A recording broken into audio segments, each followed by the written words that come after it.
warahmatullahi wabarakatuh.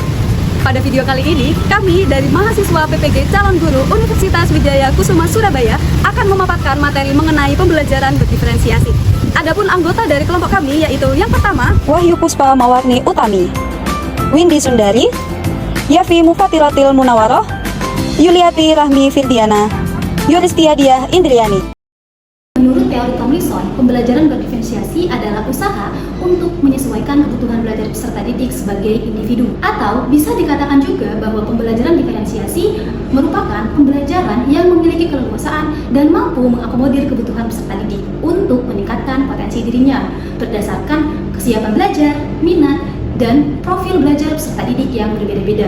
Ketika guru terus belajar untuk mengenal keberagaman peserta didik, maka pembelajaran yang menyenangkan, profesional, dan efektif akan terwujud.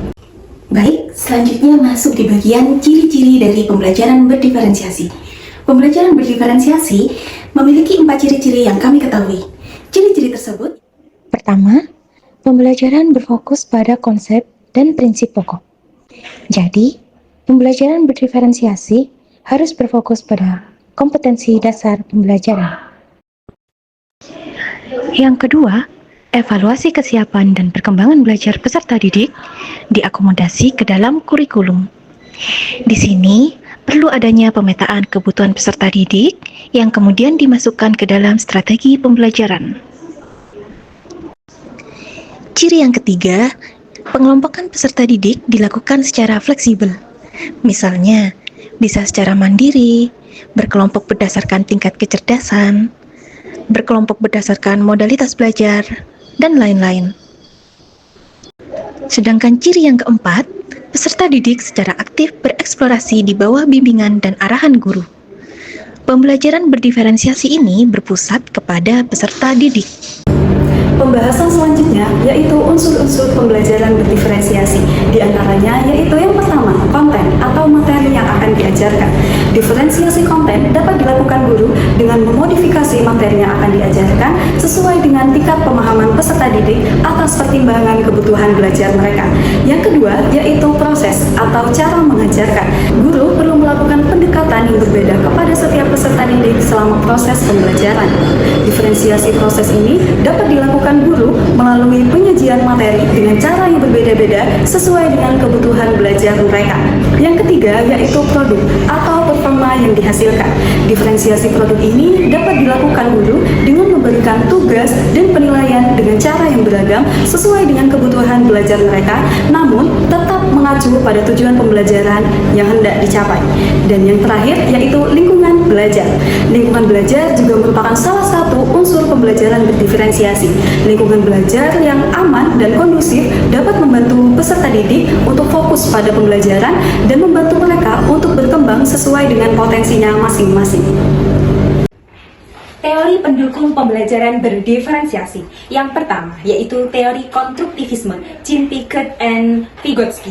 Nah, teori konstruktivisme dari Piaget and Vygotsky menekankan bahwa siswa membangun pengetahuan berdasarkan pengalaman, sehingga pembelajaran harus menyesuaikan tahap perkembangan kognitif mereka. Nah, Vygotsky ini menambahkan konsep ZPD dan scaffolding yang membantu siswa belajar dengan dukungan yang sesuai. Yang kedua yaitu teori kecerdasan majemuk oleh Gardner 1983. Nah, teori kecerdasan majemuk dari Gardner menunjukkan bahwa setiap siswa memiliki kecerdasan yang berbeda seperti linguistik, logis, matematis, kinestetik, dan lainnya, sehingga pendekatan pembelajaran harus bervariasi.